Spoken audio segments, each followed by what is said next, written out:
Welcome, welcome. We're back with Hello. another episode of the Gothic Heart. Today's guest is DL Blade, and this is an exciting episode because I actually know her personally. I've actually known her since our kids were very little and before she was an author. So this is a very exciting episode to bring you. She writes paranormal, fantasy, adult, dark romance novels. So completely fits in with all of our interests here. And I was even lucky enough when she was first becoming an author to test read her initial books. So she's come so far since then, and there's so many cool things since then and just skyrocketing. So I'm so glad she agreed to be here. And I will let her introduce herself. So go ahead and take it away.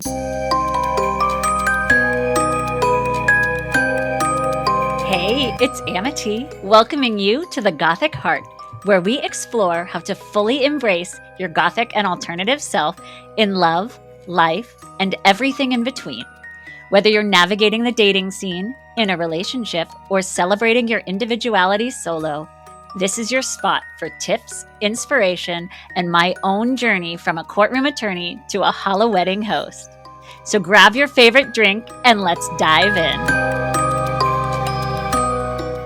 Yes, so I'm DL Blade. I first started writing young adult novels, which is the debut novel that Emily read, which was The Dark Awakening. And since then, I've now turned to only strictly adult novels with spice. And it's definitely been quite gritty for me to go from, it's like the evolution of DL Blade from where I started to where I am now. And now I'm doing ones that aren't necessarily with magic that's coming out this fall.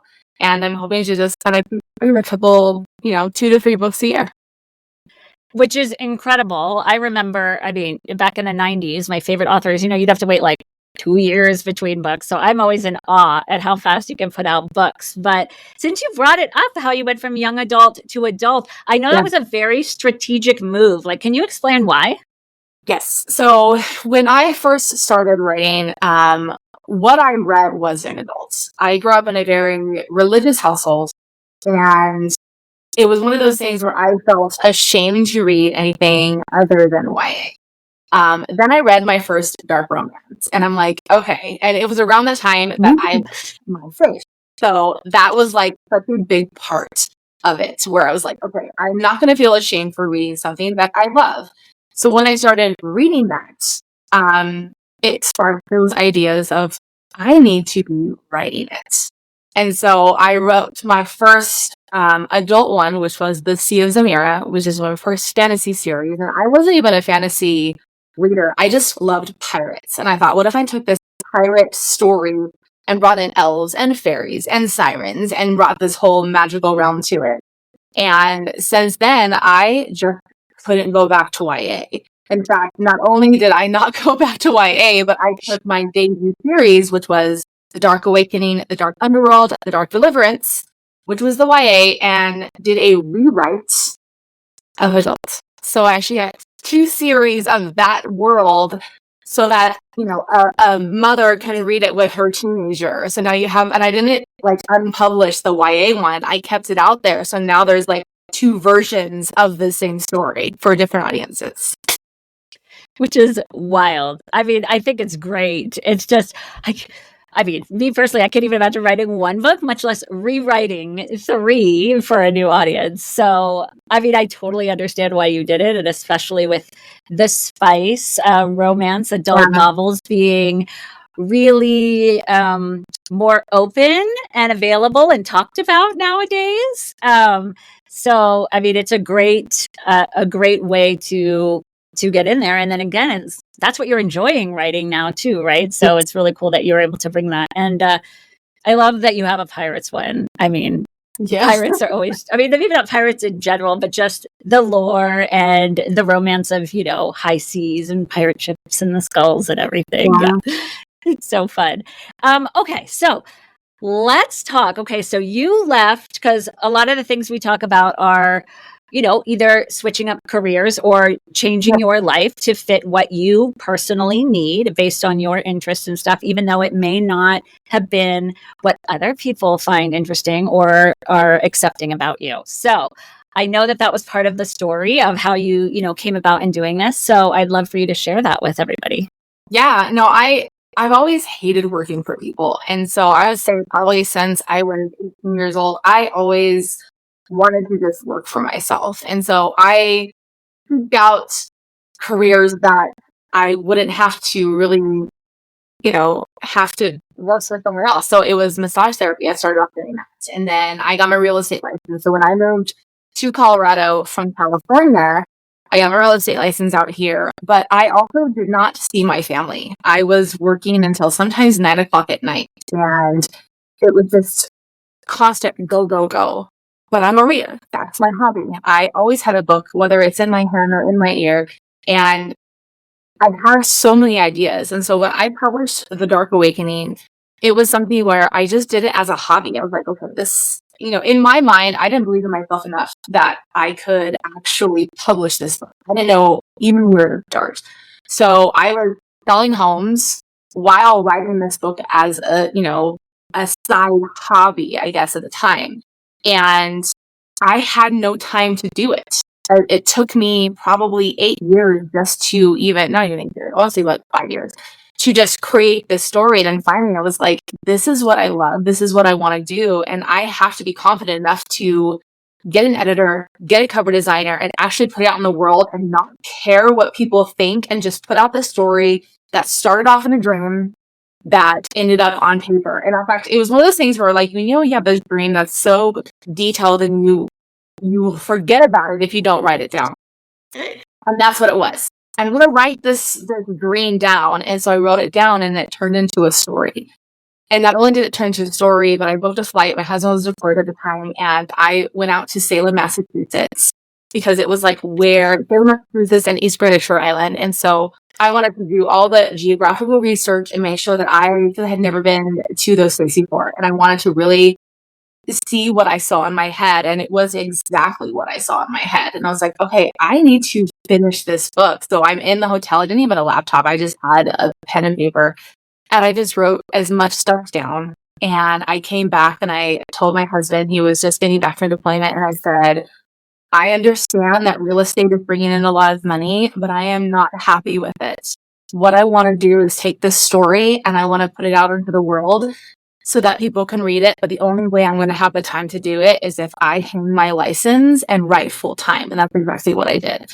So I hung my license and I reached out to my clients and I said, I'm going to refer you to a friend of mine. And I just did it and I put it out there, and I decided not to go through traditional publishing because one of my favorite series was The Vampire Diaries. And if anybody who knows The Vampire Diaries know that the author, she was basically fired from her own series based off the contract that she had with her publisher. And I didn't want to have someone to control my cover. I didn't want to have someone to control where I wanted the characters to go. I wanted to have full control of my book. So I self-published, and the only way that I did it was connecting with other authors and say, how do I do this? Please don't gatekeep. I need help. And it really was just, I put myself out there and I did it. And I published The Dark Awakening in 2018, and it has been an incredible journey since. God, so many more books and festivals and book signings. I mean, you're all over the country. It's been really exciting just to follow your journey. I know when you just talked about how you had reached out to other authors to figure out how to do that, that's something I've mentioned it in other podcasts before, but I was just a guest on a podcast talking about that, how entrepreneurship can be so lonely, and finding a group of like-minded individuals that have had your experiences that can tell you, like, you don't have to reinvent the wheel. Like, hey, here's some recommendations, or this is what I did, at least give you a starting point, right? So I love that you brought that up for just really anyone in entrepreneurship or anything. So you don't have to go through it alone in this day and age with the internet and groups and things that we can find. And gosh, could you imagine 20 years ago, like you're like in the Yellow Pages editor, and calling them, right? So it's good to take advantage of that. I mean, I do too. I do jewelry groups and business groups, because they help in different ways. Just if people are more successful than me and have done it, right? Just like with you, like they're going to have advice. They're going to have people that help, or they're going to have new ideas. And more brains are better than one. So I love that you said that too, because it's funny. Well, I was just talking about that. Facebook alone, you just go and you type in, author group, and there are hundreds of them, and everybody shares their advice, recommendations of editors and cover designers, and what events are going on, and throughout the world, and people just connect that way. And I have found the bestest of friends that I have not even met in person, just people that I have connected with online, who we just chat all the time with and have that connection and share ideas. And like all of the illustrators that I had for all of my books have been recommended by other authors, or that I've seen their stuff pop up on Instagram. And it's like a family. Like you have there's going to be the clickish ones, and they're going to be the ones that just kind of do their own thing. And I think everybody's going to have their own journey with this. I am open to anyone who wants to be my friend in the industry, because as much as I think this fall, I'm going to have my 12th book out. As much as I feel like I have enough experience, there's always going to be that part of me that's like that imposter syndrome. Like, I don't know what I'm doing. Am I really an author? And then when I connect with people that feel that same way, I'm like, okay, you get it. Like you have the same kind of struggles that I'm going right now. And we all agree, stay off the review side, stay off stuff that really discourages us from, doing what we really want to do and how we want to brand ourselves as an author, as an indie author, which is huge. I've never done the traditional stuff, part of it that I don't even have advice for, because I've never gone that route. I've always been an indie author. And to me, I feel like I'm at that point where if another author reaches out to me and says, hey, I've got this book, I want to publish it, what do I do? Let's Zoom for an hour and I will give you all the advice that I have and share everything. I'm okay with that. No one has to pay me for that. I will show you how to upload it online. I will show you what programs I use. I format all my own books. I have learned so much that I wish there was someone at that point, 8 years ago that said, hey, Blade, this is what I did. Because I've made a lot of mistakes. I've wasted a lot of money on stuff that didn't work. And if I had someone at that moment that don't do that, do this instead, I would have saved a lot of money and time to do where I am today. Anyway, I could not agree more. Same with you. Like when you're having those imposter syndromes, or you're having a bad day, or you're thinking you should give up because what are you doing? And then you see other people going through that same thing, and it's just part of the process. Right. And I'm the same way. Like I didn't make this all up from scratch, right? Yes, I may have found my certain people or whatever, but it's not. I didn't reinvent the wheel. Like there's no reason I can't share with you all the same stuff. So I love that. That's how you do it, because I don't understand. There are some people when I share something like, oh, thank you so much. Like, and I'm like, what? You asked me a question, I answered, like, it's no big deal, but it is a big deal because some people would refuse. Yeah. So I love that for any authors or aspiring authors out there listening, like Blade's going to hook you up. You got some connection. She's been through it, right? And like, I look at this like this. It's not like you're like, okay, the home that I'm going to live the next 20 years, I'm competing with the next person selling their house. That's not it. Look how many books I have behind you right now. As a reader, I will go through 50 books a year. You are not competition with other authors. If someone loves your book, they're going to love this other author's book. If someone is more successful from you, learn from them instead of being jealous for them. There is a reason why they are where they're at right now. See what they're doing right and learn from it so that you can do it in your own career. Yes.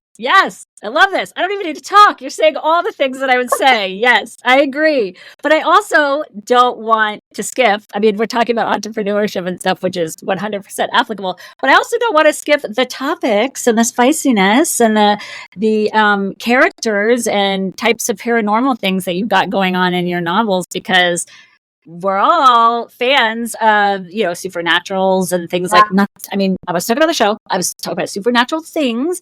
Most of the world loves reading. So let's hear about what you've brought in and why. And like, what kind of research did you do to make it to make your books more authentic?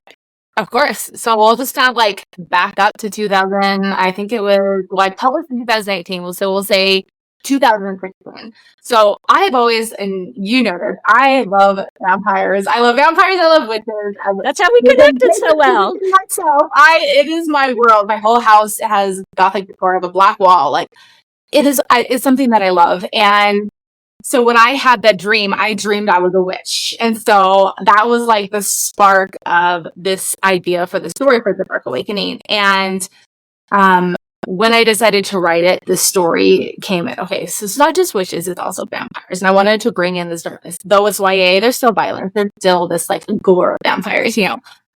So in order to do that, I needed to go to Salem, Massachusetts. And if anybody has never been to Salem, Salem, Massachusetts, it is such this, it is another world. Like, you know, if you do the history of the Salem witch trials, we know they were not real witches. They were women in power, the women who had land, and they were killed by the Christian religion back then. And it is a horrible, sad story. And so when I came into this, I said, I need to do this the right way, not have really like these real people, but create this story based off it. And so when I went there, I wasn't aware of a lot of this. And so I did the tours and I talked to real witches where they're like, okay, so when Bewitched came out, they did a lot of filming out there, and real witches came and settled out there and started their businesses and brought this whole like world to the city. And so that to me was so amazing because I'm now talking to people who do witchcraft and to really put myself in there and learn the actual history of what happened, but then create this fictional story where we know it's fiction. We know that it's not about real people. This is just a story that I created with Mercy and Caleb and Dorian and the origin of what happened with her. And it ended up going from one story to a complete trilogy. And to me, just putting myself in this like spooky little world and being there and going to these witch shops, it really saw a whole new light that I was unaware of. Like I had no idea. So if anybody like has never been over there, I highly recommend doing it and doing the witch tour that's by the Crow Haven witch shop out there. But yeah, it was such a fascinating thing to just kind of go in there. And then the city itself, where Mercy is from, is East Greenwich, Rhode Island. And it's a small little town. And I remember telling my husband, I said, in my head, I have this city called Greenwich. And so I wanted to make up a place that didn't exist because I was like, I don't want to do something wrong and mess up how this world looks. So I looked into a map and there was an East Greenwich, Rhode Island. And I was like, I got to go over there now. So I told my husband, I said, I'm going to fly over there. So I went over there and it was exactly how I pictured it. Small little town. There's a main street. There's a park. That's like a huge park, Goddard Park. It was exactly how I saw it. I'm walking through it and I'm going, was I inspired somehow to do this? Like, it was really crazy. So I ended up going into this doggy shop. It was like, had like, you know, colors and, you know, all the like things outside of dog food. And I was talking to this woman about what I was writing and said, come on, you're just kind of like doing my research. And she goes, you know, it's funny that you mentioned vampires because there's this known vampire that died years ago that kids from the local high school always like tried to find the grave. And if there's like a folklore of vampires in this city, and it was the craziest thing. I'm like, are you kidding me right now? So I ended up. It was a sign. It was so weird. I was like, okay, so it all is all coming together. So I just came back and I put I finalized this story and I got an editor and I got everything and I said, you know, this is what I want to do. And when I first started doing, when I first published, I said, I'm just going to do vampire stories. And then, of course, pirates came on, you know, because I'm a pirate too. And so it went somewhere else. Now I wrote a spin-off of that series, which is more dark romance. And it's much, much spicier. Because again, I had to take a YA book, a young adult book, and turn it spicy.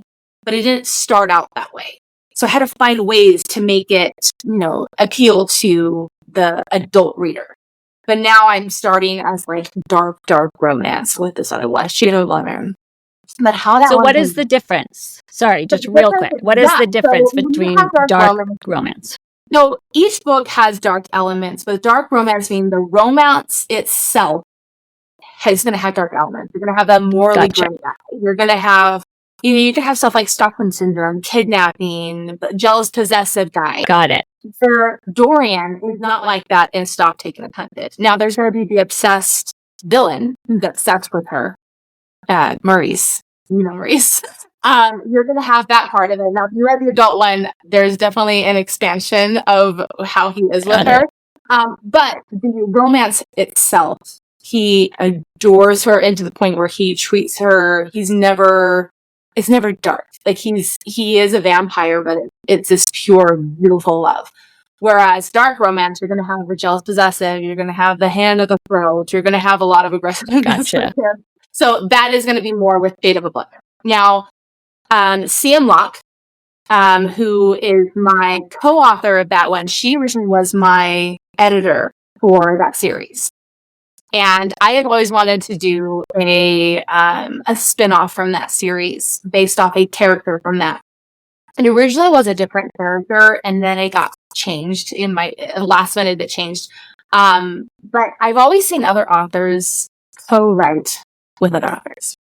And I was like, how do they do it? How cool is that, though? And so I reached out to her and I said, and we're really good friends. We've known each other for years. She was a friend of my husband's when we were in high school, and we met at my husband's wedding.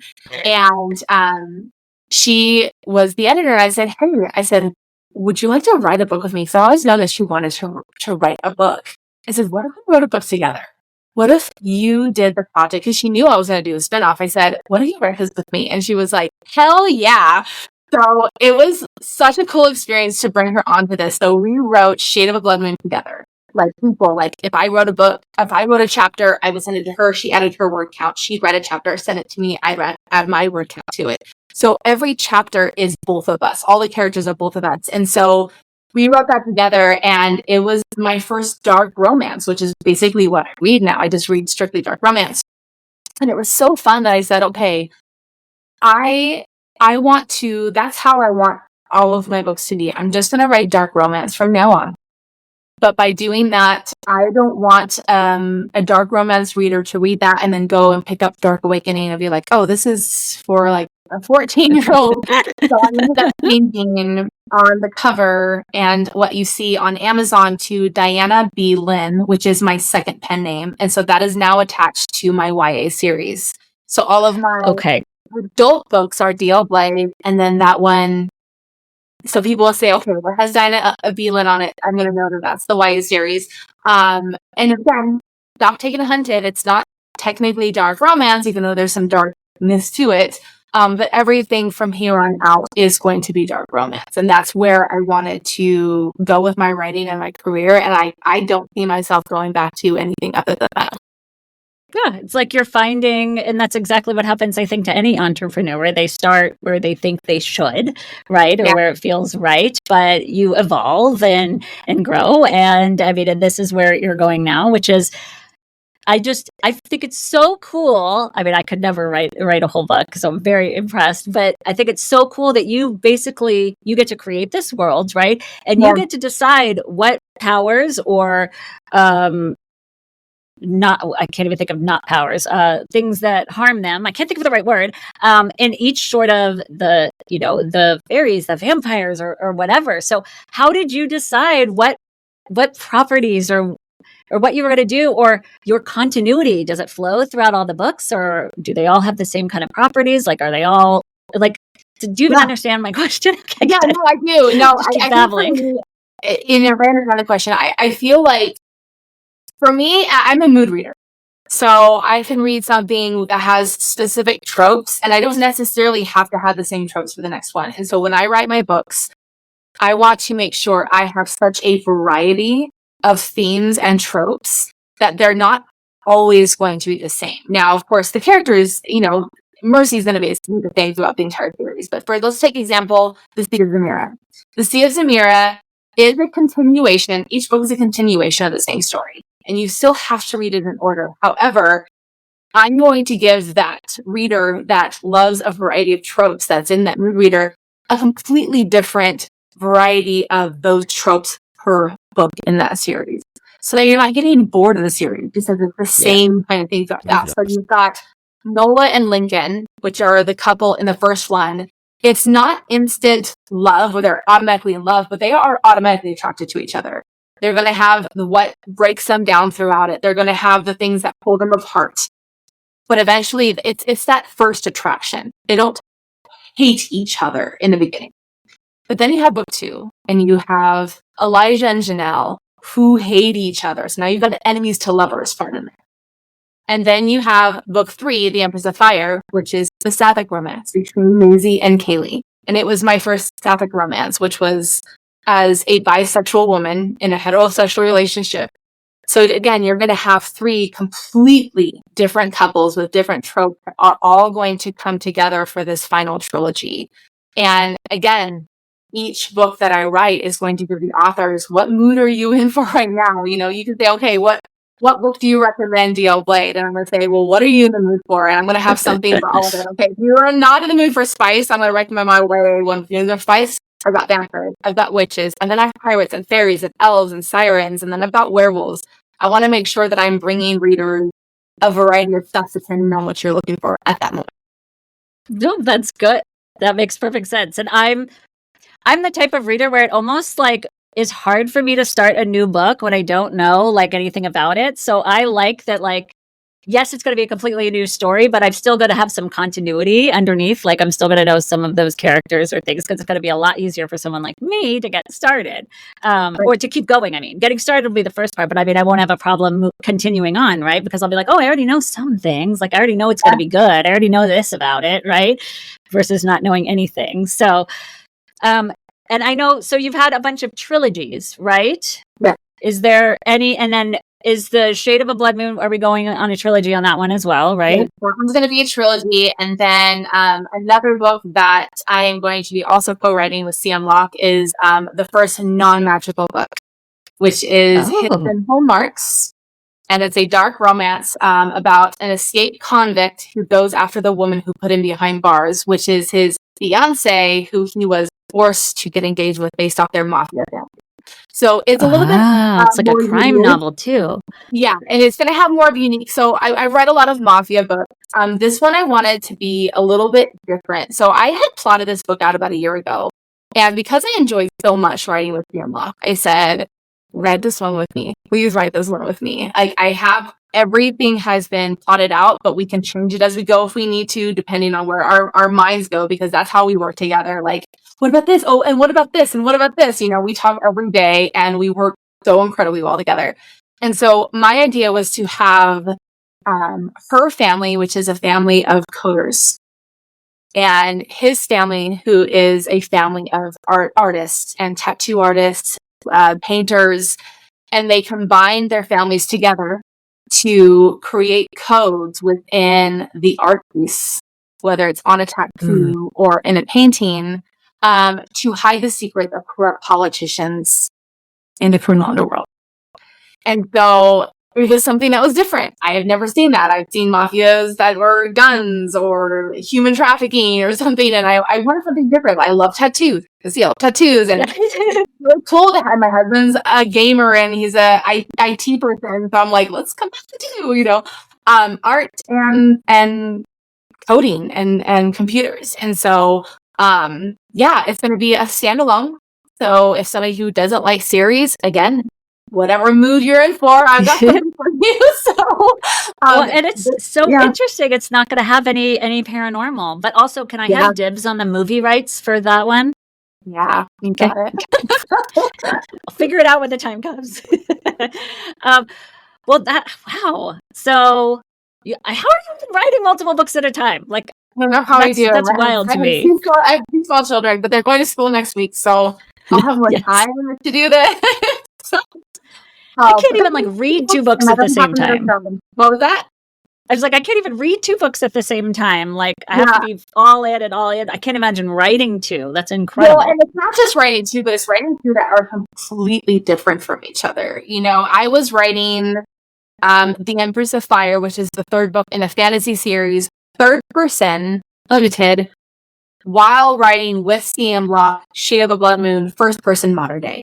So it was completely... And while my kids were like, you know, I have 2 ADHD kids, and for loud dogs, it is tough, but I am fortunate in a position right now where my husband works full time, where I don't have to work outside the house with a second job. And so I do this full time where I'm at the home. He works from home too. So if I needed help with anything with the kids, we are a great team. And so I try to make it work while at the same time trying to market my books, trying to be able to travel to book signings and make it work. But like, this is what makes me happy. This is literally what's giving me joy to be able to like wake up each morning and just be happy with what I'm doing as a career.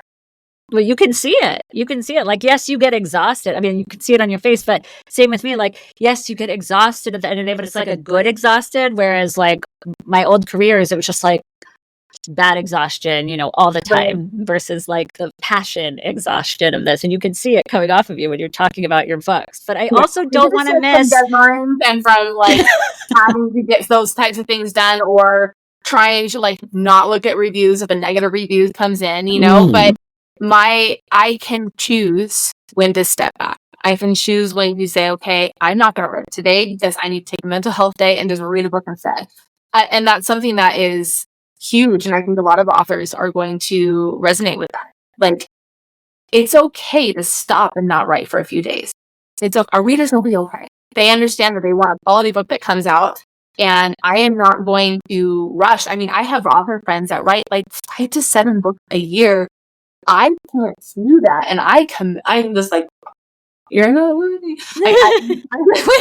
I think that's amazing. And I personally just struggle with that just because I do have ADHD. I do have anxiety. I do have 2 children, 4 dogs. I have a lot going on in my head half the time that I can't do it. And that's okay. If I can get 2 a year, then great. I mean, you also have to look at there's cost with it. There is editing, there's proofreading, there's cover design, there's marketing. A book isn't just, I don't put a book out there without doing all of that stuff. And so it does become costly. And I'm okay with 2 books a year. I'm okay with that. You know, I feel like I've got 20 to 30 years ahead of me of writing books. It's okay. I'll just let it go from the back until those ones are done.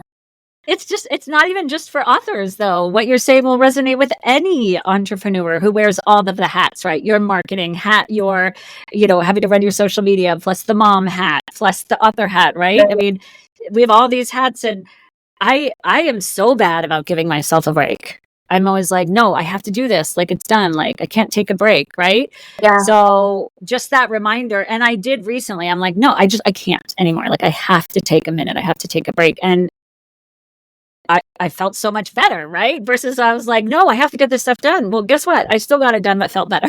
So exactly what you're saying.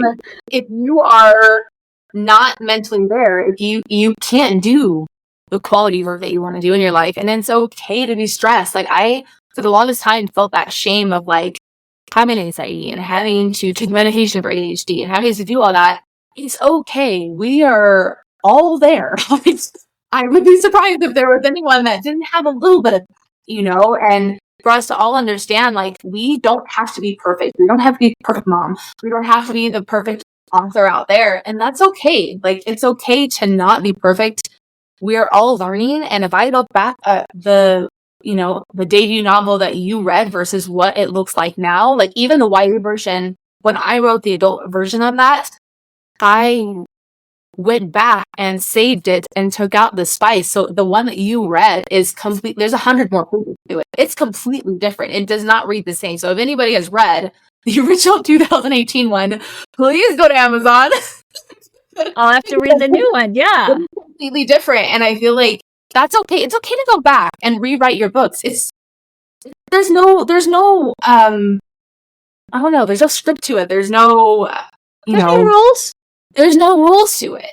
And I think that's amazing. I would love to be able to like read a book that I read years ago, and then the author comes out and says, hey, there's some new material in there. There's some new rewrites because I got better at the craft. I'm going to go back and read that because I would love to see that growth and all the new stuff that comes with it. Where when I wrote The Dark Awakening, I just started off. Like, I read a lot. I had basic stuff that I learned from college on writing, but it is nowhere near where I am today. And I'm proud of that. I'm proud of the growth. And I'm proud to say that's okay that wasn't where I was at. I still put a book out, and I format my own books. I can go back and change whatever I want at literally any time. But it's really how it should be. It's like in competition with ourselves, right? We should be continually improving. We shouldn't be doing the exact same quality of work 20 years into something, right? So that's exactly how it should be. We should be improving. And like you said, not competing with other people. There's room for everybody, but competing with ourselves and growing and getting better. And I'm curious, when we were talking about wearing all of the hats, so you do like a lot of book signings and events and things like that. Do you have a publicist, or are you doing all of that? Are you setting all that stuff up?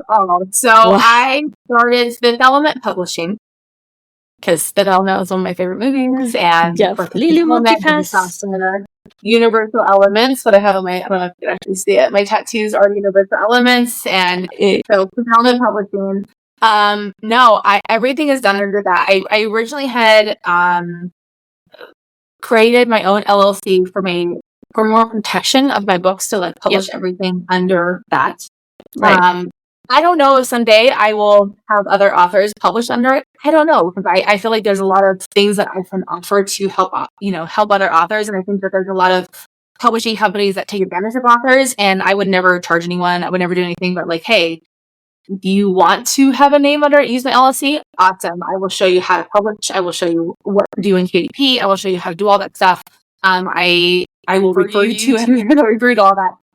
But no, to me, I wanted to do it all on my own. And so I've just made connections with people who put on events. Currently, I'm helping my friend Leslie with a Fantastique collection. She does a lot of fantasy balls, and then they'll have signings before, and I just do the author stuff. So I do all the author vetting.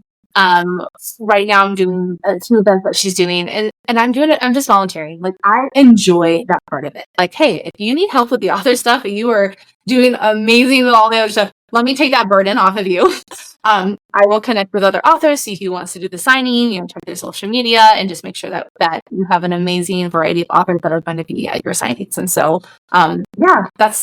I enjoy it. I love to be able to travel and kind of get out of the house and meet, other readers from different states. And then the fun balls that I often put a beautiful dress on and sit down with everybody that we meet.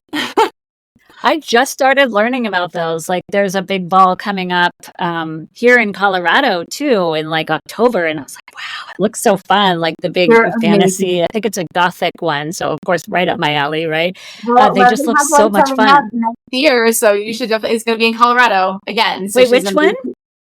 So it's the Starfall Ball by Fantastique collection. So it's they're going to be doing it. She's going to be doing it again. I'll find out the date. I think it's going to also be, but she's basically repeating the same, in Colorado.